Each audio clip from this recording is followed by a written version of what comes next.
नमस्कार, हरियाणा प्राइम में आपका स्वागत है। आपके साथ मैं स्तेश नैन मोर।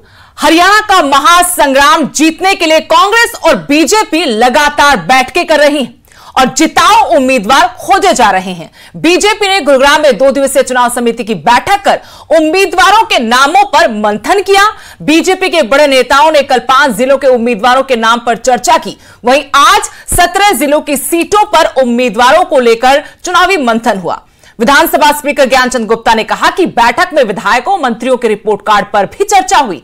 उन्होंने यह भी जानकारी दी कि प्रदेश चुनाव समिति ने अपना काम पूरा कर लिया है और बीजेपी जिताऊ दावेदार को ही टिकट देगी। उधर बीते बुधवार 21 अगस्त को दिल्ली में हरियाणा कांग्रेस समिति की हुई बैठक में जिताऊ उम्मीदवारों को टिकट देने पर चर्चा हुई। इस बैठक में पूर्व सीएम और नेता प्रतिपक्ष भूपेंद्र सिंह हुड्डा, कुमारी सैलजा, रणदीप सुरजेवाला समेत कई बड़े नेता शरीक हुए। हरियाणा कांग्रेस प्रभारी दीपक बाबरिया भी बैठक में मौजूद रहे। कांग्रेस ने कहा कि वो टिकट बांटने में सभी वर्गों का ख्याल रखेगी, यानी चाहे बीजेपी हो या फिर कांग्रेस, टिकट बांटने में कोई किसी से पीछे नहीं रहना चाहता। चुनाव में बीजेपी जीत की हैट्रिक लगाने की पुरजोर कोशिश कर रही है, तो वहीं कांग्रेस ने 10 सालों का सूखा खत्म कर सत्ता पाने के लिए कमर कस ली है। और हम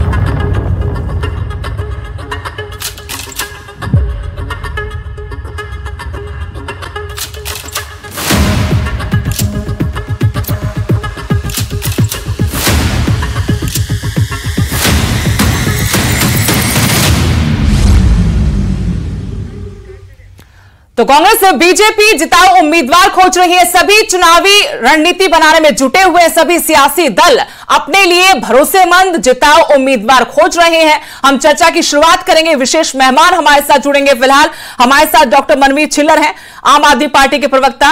डॉक्टर मनवीर छिल्लर जी, आपका बहुत बहुत स्वागत है न्यूज़ 18 पर। आम आदमी पार्टी भी विधानसभा के चुनावी रण में उतर रही है और बिना बैसाखी के, बिना किसी सहारे के, बिना किसी गठबंधन के अब चर्चा हो रही है कि उम्मीदवार खोजे जा रहे हैं सभी राजनीतिक दलों की तरफ से। आम आदमी पार्टी क्या रणनीति है? कब तक हम उम्मीद करें कि आम आदमी पार्टी अपने उम्मीदवारों के नामों का ऐलान कर देगी? देखिए, बैसाखी की जरूरत उन पार्टियों को है जो अपने आप में खुद सक्षम नहीं है चुनाव लड़ने में और जीतने में और सरकार बनाने में। आम आदमी पार्टी पूरी तरह से सक्षम है और उसके पास उम्मीदवारों की कमी नहीं है। आप देखेंगे कि कांग्रेस मंथन कर रही है कि हमें जिताऊ उम्मीदवार ढूंढ रही है, कांग्रेस बीजेपी जिताऊ उम्मीदवार ढूंढ रही है, लेकिन आम आदमी पार्टी ऐसी पार्टी है जो किसी भी एक साधारण से कार्यकर्ता को भी टिकट दे देती है और बड़े बड़े बीजेपी कांग्रेस के सुरमाओं को हरा देता है।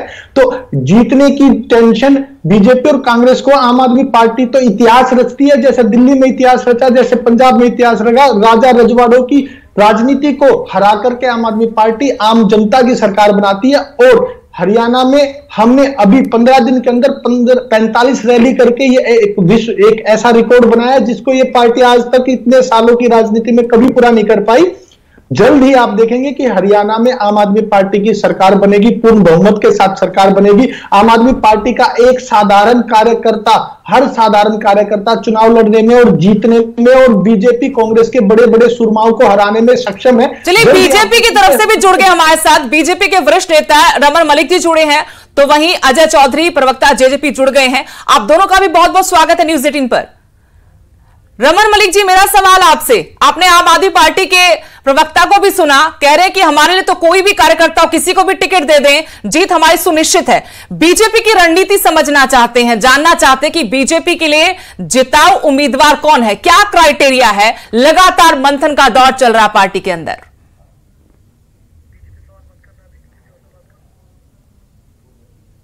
लगता है संपर्क अभी नहीं हुआ। आपके पास आएंगे रमन मलिक जी। सुन पा रहे हैं रमन जी आप मुझे? अगर आपने मेरा सवाल सुनी है तो आप जी मेरी ऑडियो जरा एक बार बढ़ा दीजिए ताकि मैं सवाल कर पाऊं। रमन जी हमारे साथ जुड़े हुए। रमन जी, आप मुझे सुन पा रहे हैं? जी बोलें। रमन जी, आम आदमी पार्टी के प्रवक्ता भी हमारे साथ जुड़े हुए हैं। वो तो यहां पर दावा ठोक रहे कि हम किसी भी कार्यकर्ता को टिकट देंगे। वो बीजेपी कांग्रेस के सुरमाओं को हराने का दम रखते हैं। हम बीजेपी की रणनीति समझना चाहते हैं। बीजेपी की नजर में कैसे उम्मीदवार जिताऊ और टिकाऊ हैं? देखिए, ये तो पार्लियामेंट्री बोर्ड का और केंद्रीय पार्लियामेंट्री बोर्ड और स्टेट का जो पार्लियामेंट्री बोर्ड है उसका काम है, वो अपना काम कर रहा है। हाँ, अलबत्ता ये जरूर है कि ये जरूर हराएंगे।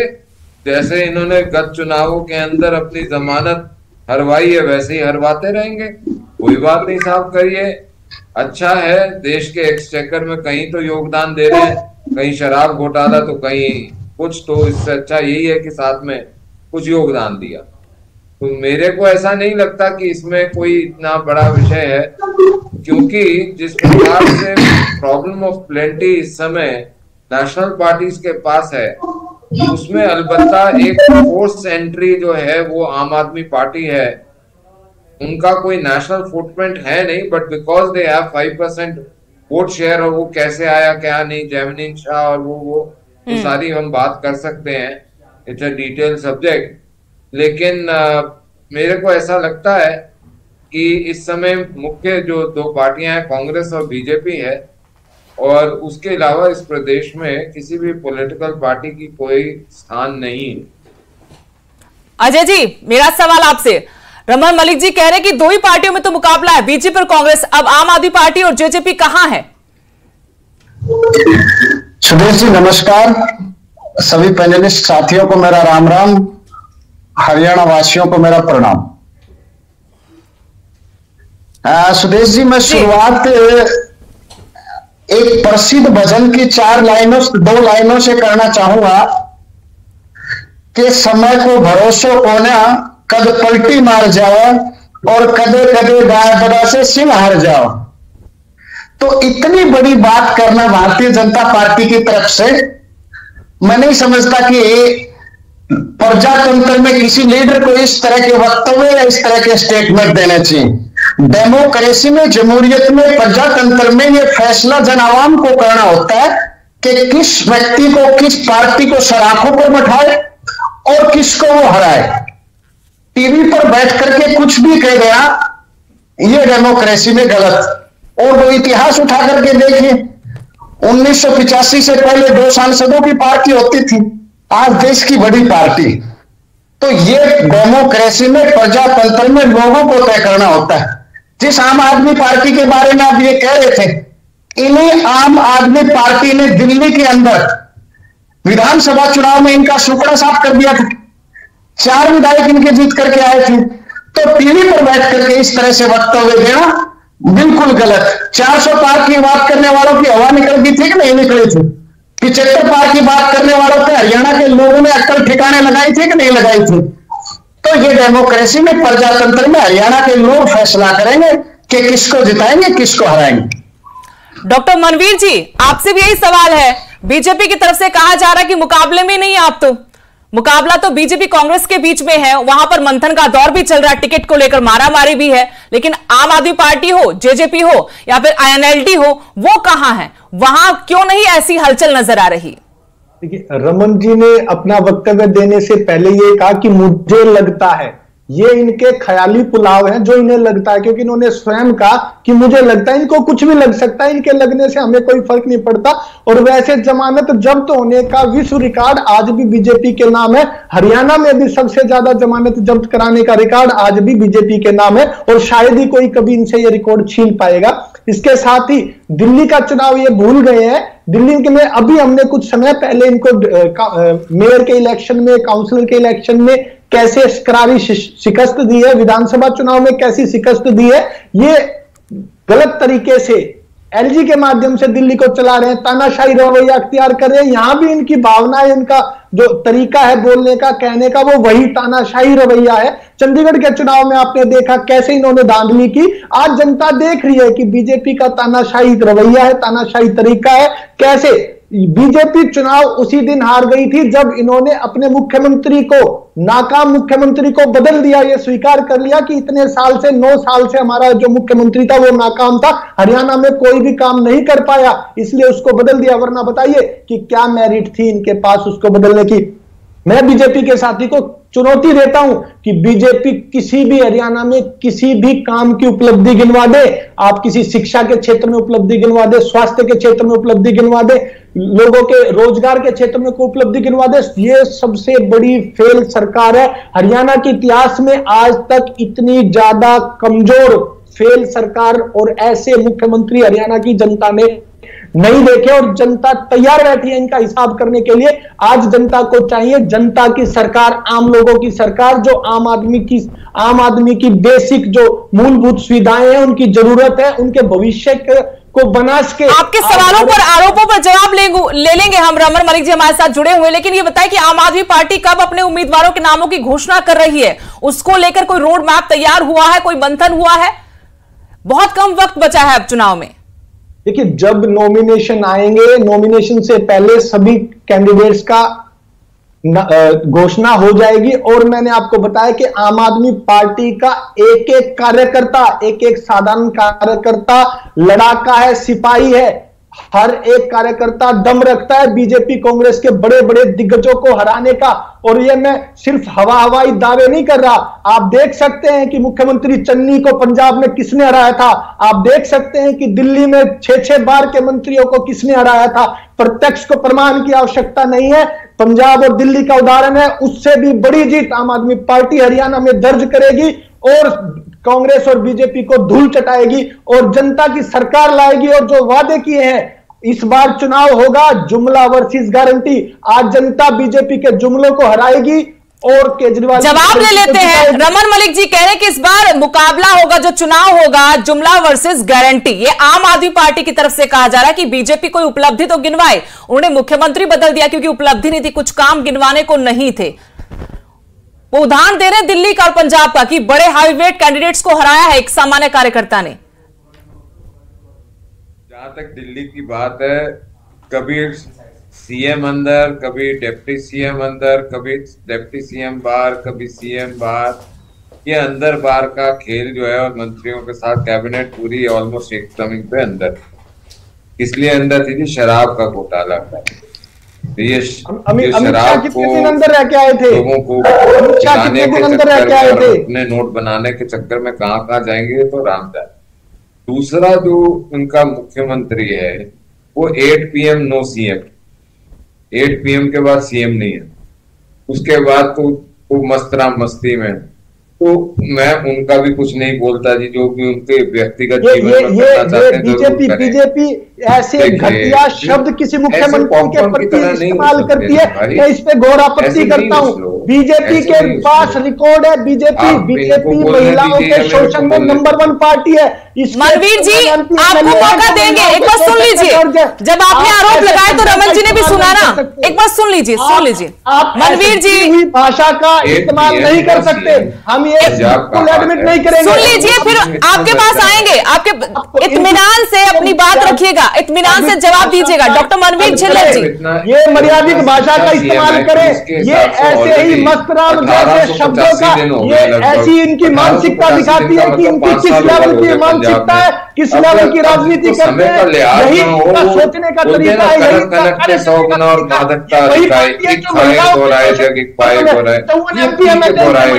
शोषण के जिसको यही नहीं पता कितना टाइम। रुकिए डॉक्टर मनवीर छिल्लर जी, रुकिए आएंगे आपके पास। रमन जी को अपनी बात पूरी करने दीजिए। जी रमन जी, देखिए, मैं इस तरीके की डिबेट में बहुत इंटरेस्टेड नहीं हूँ। अगर इस बोलिए, रखिए अपनी बात पूरी कीजिए। कर सकते हैं। मेरा कहना इतना है कि इनको अपनी जो करना है वो करें, जो कांग्रेस ने करना है, जो जेजेपी ने करना है, जो INLD ने करना है वो करें, उसमें क्या बात है। क्योंकि एक चीज समझनी चाहिए, ये इनका डेमोक्रेटिक राइट है, वो डेमोक्रेटिक राइट जिसके अंतर्गत सेक्शन 44 के अंतर्गत यूनिवर्सल सर्विस कोड आना चाहिए, जिसका अपोजिंग ये करते हैं सारे के सारे। या तो इसका समर्थन करें, या ऐसे ही 370 जो हटाया गया उसके लिए देश खुश है, लेकिन इनके जो कई लोगों इनके कुछ समर्थक हैं वो मना करते हैं कि जी 370 हम वापस लगाएंगे, अभी भी बोलते हैं। जिस 370 के आधार पर आप पूरे देश में वोट मांगी, उसी राज्य से आपकी सरकार भाग गई, उसी राज्य से बीजेपी भाग गई, चुनाव लड़ने से डर गई, उसी राज्य से बीजेपी चुनाव लड़ने से डर गई। आपने उस राज्य में जाके 370 के नाम पे वोट क्यों नहीं मांगी? आप जो मनवीर जी आएंगे आपके पास, 1 मिनट और रुक जाइए, आएंगे आपके पास। पंजाब के अंदर देखें या दिल्ली के अंदर देखें, दिल्ली में बारिशों का हाल आपने देखा था, जगह जगह लेक बनी हुई थी, वेनिस बन गया था दिल्ली। आपने उसी प्रकार से देखा होगा पंजाब के अंदर भी, जिस प्रकार से पानी और भीड़ और सड़कें डूबकर जगह सीधे हुई है, वो भी सामने है। तो पॉइंट सिर्फ इतना सा है कि ये होलियर देन दाऊ का कहानी नहीं चलेगी। आप अपनी जगह विफल रहे हैं, हाँ ठीक है, हमने 10 साल की सरकार चलाई है, हमको उसका हिसाब देना पड़ेगा, हम देंगे, अपनी रिपोर्ट कार्ड लेकर गए हैं, बार बार दिए। अब जिसने कास्ट के नाम पे, जिसने रिलीजन के नाम पे, जिसने भाषा के नाम पे बांटने की कोशिश करेगा जो हरियाणा को, उसको उसके जवाब भी मिलेगा। हाँ चलिए जवाब दे लेते हैं। डॉक्टर मनवीर छिल्लर जी अब अपनी बात कहिएगा और फिर सवाल मैं पूछती हूँ आपसे और अजय जी आपसे भी। रमन जी को दिल्ली दिखती है, लेकिन इनको गुड़गांव नहीं दिखता, रेवाड़ी नहीं दिखता, इनको अंबाला नहीं दिखता, करनाल नहीं दिखता। गुड़गांव साइबर सिटी में कितने घंटों का जाम है, 2-2 दिन लोग जाम में फंसे रहते हैं। साइबर सिटी में आप बिजली नहीं देख सकते। आप अपने गिरेबान में जाके आपके राज्य में आपने गुड़गांव का कितना बुरा हाल किया है। इसके साथ ही आपने 370 का नाम लिया, 370 धारा के नाम पर आप पूरे 2000 वोट मांगते थे। उसी राज्य से लोकसभा चुनाव लड़ने से आपकी पार्टी डर गई। आप अपने गिरेबान में जाके कि आप क्या है, आपकी कथनी और करनी में कितना अंतर है। सिर्फ यहाँ के झूठे बातें करते। रही बात आप राजनीति में धर्म और जाति की राजनीति में बीजेपी ने किया। आप जितने भी दंगे देखिए बीजेपी के राज में दंगे हुए, इतिहास गवाह है। सबसे ज्यादा राजनीति का स्तर अगर हरियाणा में किसी पार्टी ने गिराया है तो वो बीजेपी पार्टी है। देखिए झूठ बोल के डिबेट नहीं करें। झूठ आप बोल रहे हैं। 2 दिन जाम कब रहा? लू का डंडा 2 दिन जाम कब रहा गुड़गांव में? हुआ नहीं हुआ? आप बताइए। डॉक्टरी की डिग्री असली है या नकली है? जाट आरक्षण में डॉक्टरी की हुआ आपके राज्य में हुआ नहीं हुआ? मैं तो ये पूछ रहा हूँ 2 दिन जाम कब रहा ये तो बताओ। आप बताइए गुड़गांव में जाम कब रहा? की क्या स्थिति है? गुड़गांव की स्थिति बताइए। नहीं दूंगा। 2 दिन जाम कब रहा ये तारीख बताइए। कोई ढंग का रमन जी डॉक्टर आप बताइए मनवीर जी सरकारी स्कूल का नाम बता दीजिए। कोई गुड़गांव में ढंग का सरकारी स्कूल है उसका नाम बता दीजिए। अरे आप पहले सरकारी अस्पताल जिसमें इमरजेंसी सेवाएं और उसका नाम बता दीजिए। आपके पास आपको पहले से भी मिलवाऊंगा, फिक्र मत करो। आप तो पहले ये बताओ 2 दिन जाम कब था? आपने भी बोला 2 दिन जाम था गुड़गांव में। 2 दिन का जाम कब था ये बताओ। मुझे रमन जी की आवाज नहीं आ रही है। वो पूछ रहे हैं कि 2 दिन जाम कब था। वो कहते हैं आपने कहा कि 2 दिन लगातार गुरुग्राम जाम रहा, वो कह रहे जाम कब था? बिल्कुल था। आप नेट पे निकाल के देख लीजिए, अभी जाम था। हर साल वही हालात है, हर साल वही हालात है। ये तो बता देता हूँ जी, मैं अभी दिखा देता हूँ जाम की क्या क्या स्थिति है। 14 किलोमीटर लंबा जाम। आज भी, इस साल भी, अभी पिछले महीने भी यही स्थिति थी। पूरे 12 घंटे बिजली गायब। गुड़गांव से 12 घंटे बिजली गायब। आप साइबर सिटी है गुड़गांव, देश का सबसे बड़ा आईटी हब है। गुड़गांव मैंने झूठ बोला, बोलो।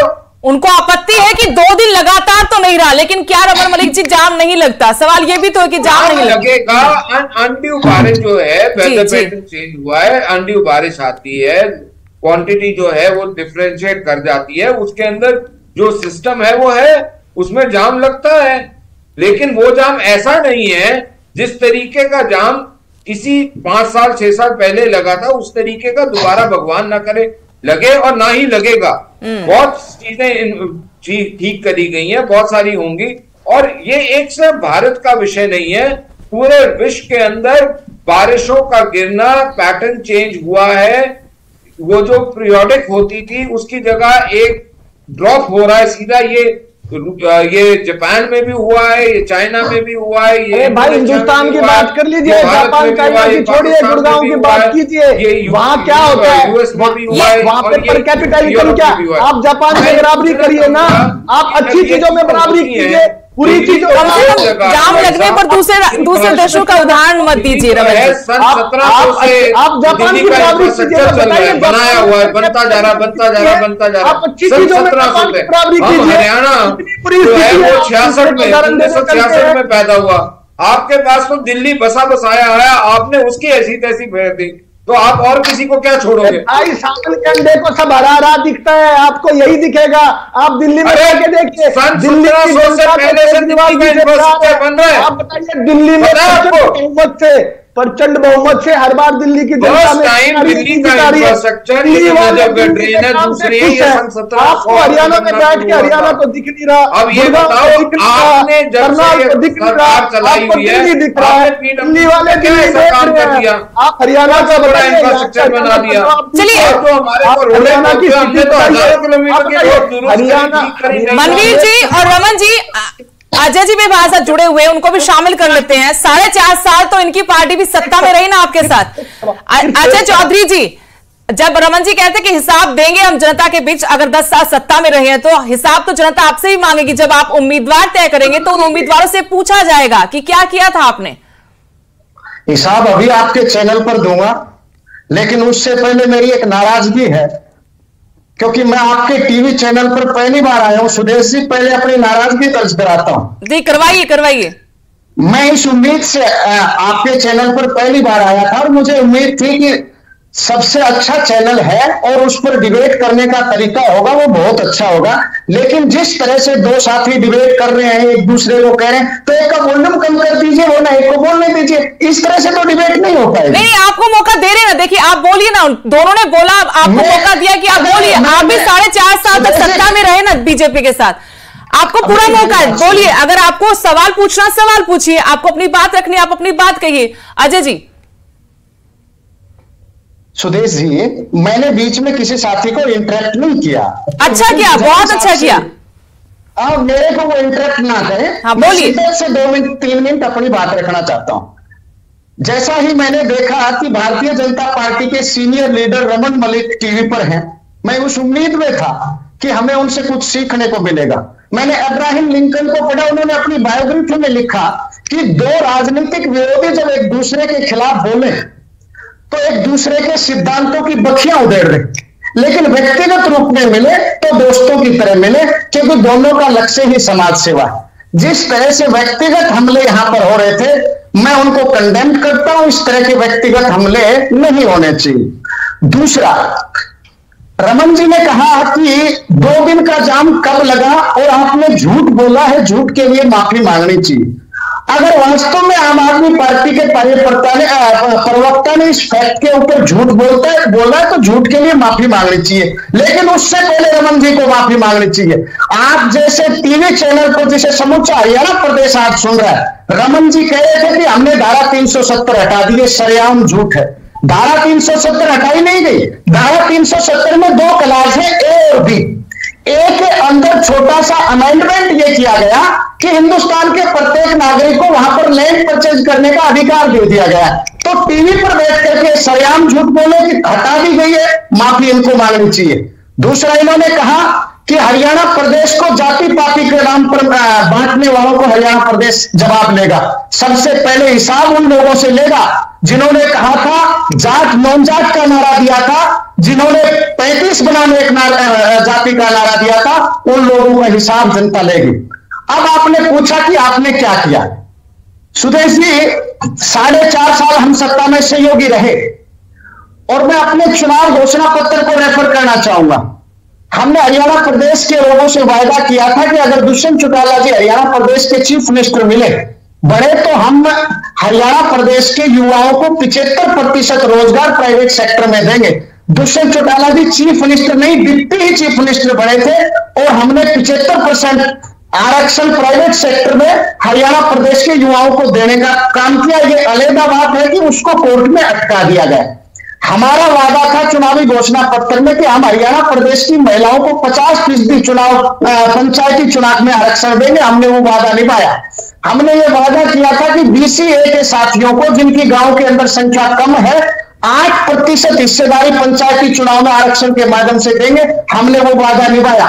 हमने वादा किया था कि हरियाणा प्रदेश के बुजुर्गों को 5100 रुपए पेंशन देंगे, लेकिन चूंकि दुष्यंत चौटाला चीफ मिनिस्टर नहीं बन पाए, हम माइनॉरिटी में हिस्सेदार थे, लेकिन ऐसा पहली बार हुआ। चौटाला साहब की 5.5 साल की सत्ता में मात्र 300 रुपए बढ़े।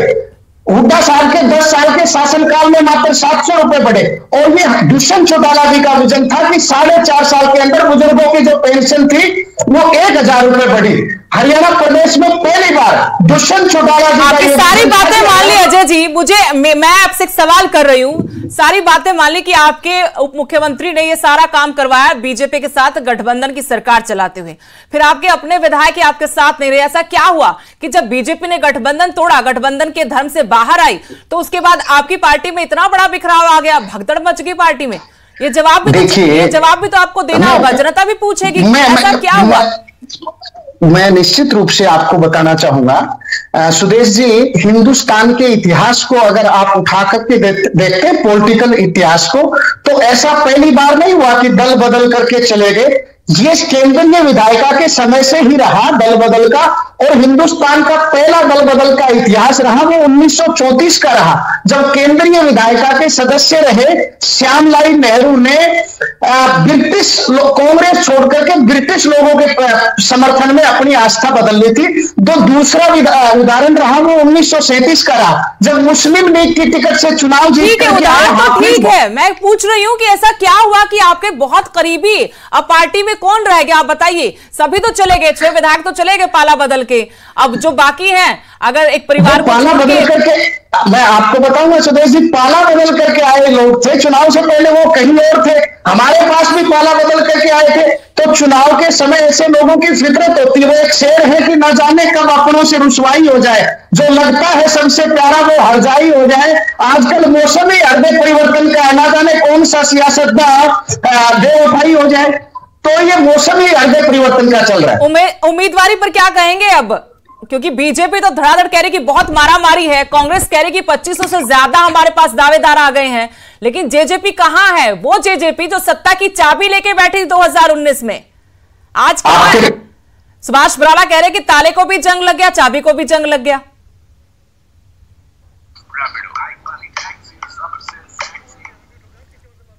कोई तकनीकी खामी है अजय जी, सुन नहीं पा रहे। रमन मलिक जी, जेजेपी की तरफ तकनीकी खामी, आपको सुन नहीं पा रहे, आपकी आवाज हम तक नहीं पहुंच पा रही। जेजेपी के प्रवक्ता कह रहे थे कि 35 बनाम 1 तो बीजेपी ने किया, अब आरोप आप दूसरों के ऊपर लगा रहे हैं।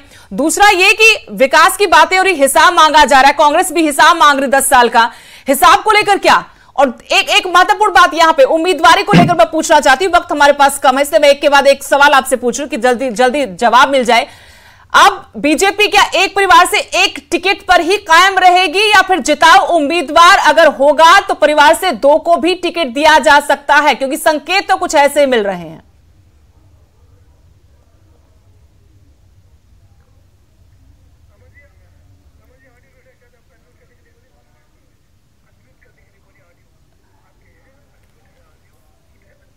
रमन जी, आपकी ऑडियो म्यूट है, इसको अनम्यूट कर दीजिए, नहीं सुन पा रहे आप। जी जी, आगे आवाज। हाँ जी बोलिए। मैं ये कह रहा हूं कि जो स्थान, समय और वातावरण के अनुकूल आवश्यकता होगी, उस प्रकार से भाजपा अपने निर्णय लेती है, लेती आई है और लेती रहेगी, और उसका बहुत जल्दी आपको परिचय भी हो जाएगा।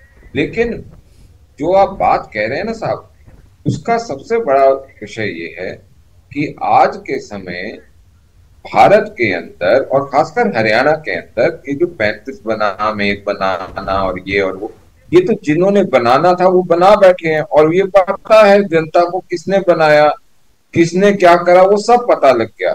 उसके बाद भी डिवाइड कहाँ बन रही है, कैसे बोल रहे हैं कि अभी का आपको कुछ दिन पहले करनाल में एक सम्मेलन था, और वहां भूतपूर्व मुख्यमंत्री एक इतनी बड़ी बिरादरी को, जो बिरादरी पंजाबी महासम्मेलन सीधा बोल सकते हैं, आप सीधा भी बोल सकते हैं। जब वो नाम सम्मेलन नाम से करे तो आप बोल सकते हैं, बिल्कुल बोल सकते हैं। बिल्कुल, वो पंजाबियों को उन्होंने ये कहा कि ये विस्थापित है, मतलब जो समुदाय, जो बिरादरी आपके बिजनेस का 90% हरियाणा में काम करती है और जिसने इस स्टेट के अंदर उतना ही योगदान दिया होगा या ज्यादा योगदान दिया होगा जितना और किसी बिरादरी ने दिया होगा, चाहे वो टैक्स का विषय है, चाहे वो जीडीपी का विषय है, चाहे वो लॉरेल्स का विषय है, चाहे वो मेडलों का विषय है, चीजें हैं। तो मैं ये पूछना चाहता हूं, जब आज हुड्डा साहब की मानसिकता जो है, पहले छोटे हुड्डा साहब और बाद में बड़े हुड्डा साहब ने दिखा दी, और आज भी बहुत सारे लोग हमारे को यही बोलते हैं कि आप लोग हो वो पाकिस्तानी हो, आप लोग जो हो लेकिन कांग्रेस तो ये कह रही, रमन जी, कांग्रेस तो ये कह रही कि भूपेंद्र सिंह हुड्डा तो ये कह रहे थे कि हम तो अगर सत्ता में आते हैं पंजाबी कल्याण बोर्ड बनाएंगे। अभी तक अनदेखी होती रही इस बिरादरी की। देखो, बाद में तो हाइंडसाइड में तो सबके सब आइंस्टाइन है। एक अंग्रेजी की कहावत है कि इन हाइंडसाइड एवरीबॉडी इज आइंस्टाइन।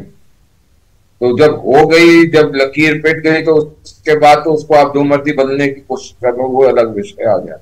लेकिन मैं आज आपके माध्यम से सिर्फ एक चीज आपके पटल पे रखना चाहता हूं, जिसके ऊपर जवाब चाहिए।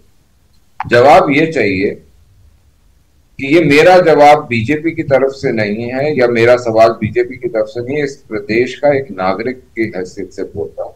और मैं समझता हूं कि आपका चैनल जितने लोग देख रहे होंगे वो जरूर इस चीज को समझेंगे कि मैं क्या कह रहा हूं। जब आप घर में, अपनी दुकान में, आप कहीं पे भी किसी को नौकरी देते हैं, साहब को क्या करते हैं कि इंटरव्यू लेकर ये पूछते हैं कि भाई क्या पढ़ा लिखा है, क्या काम आता है, क्या नहीं आता। मेरा आप सबसे आग्रह ये है कि जब कोई आपसे वोट मांगने आए किसी भी पार्टी का, चाहे मेरी पार्टी का हो, कांग्रेस का हो, या अन्य किसी दल का हो, तो आप उससे ये जरूर पूछें कि आपका अगले 10 साल का विजन क्या है, आपका अगले 20 साल का विजन क्या है, अगले 30 साल का विजन क्या है, आप कैसे, किन किन समस्याओं को हमारे विधानसभा में आइडेंटिफाई कर चुके हैं और उसका निवारण कैसे करें। प्लीज किसी को, ऐसे व्यक्ति को नौकरी पे मत रखें जिसका काम सिर्फ एक हो कि पैसा लगा के नौकरी ले लें पर्ची खर्ची पे, और उसके बाद उस पर्ची खर्ची की कीमत आपकी। जरूरी है, लोकतंत्र की मजबूती के लिए ऐसे विचार होना जरूरी है। माफ कीजिएगा क्योंकि वक्त नहीं है, मुझे आपको बीच में रोकना पड़ा। और आप सभी मेहमानों का बहुत बहुत शुक्रिया न्यूज 18 हरियाणा पर जुड़ने के लिए, इस मुद्दे पर बातचीत करने के लिए। डॉक्टर मनवीर छिल्लर जी और अजय चौधरी जी, आपका बहुत बहुत धन्यवाद। तो यहां पर देखना यह होगा कि क्या क्राइटेरिया सभी राजनीतिक दल रखेंगे अपने उम्मीदवारों के लिए। फिलहाल बीजेपी कांग्रेस कह रही है कि यहां पर दावेदारों की मारामारी है, लंबी कतार है, मंथन का दौर जारी है। तो उधर जेजेपी का भी यही कहना है कि उनके पास भी मजबूत उम्मीदवार है। आम आदमी पार्टी को लग रहा है कि दिल्ली में और पंजाब में जिस तरीके से कृष्णमाई बड़ा जनादेश लेकर सत्ता में वो लौटे हैं, उसी तरह से हरियाणा में भी चुनावी रण में करिश्मा करके दिखाएंगे। ये वक्त पर छोड़ते हैं, जनता पर छोड़ते। फिलहाल इस प्राइम टाइम की डिबेट में इतना ही। नमस्कार।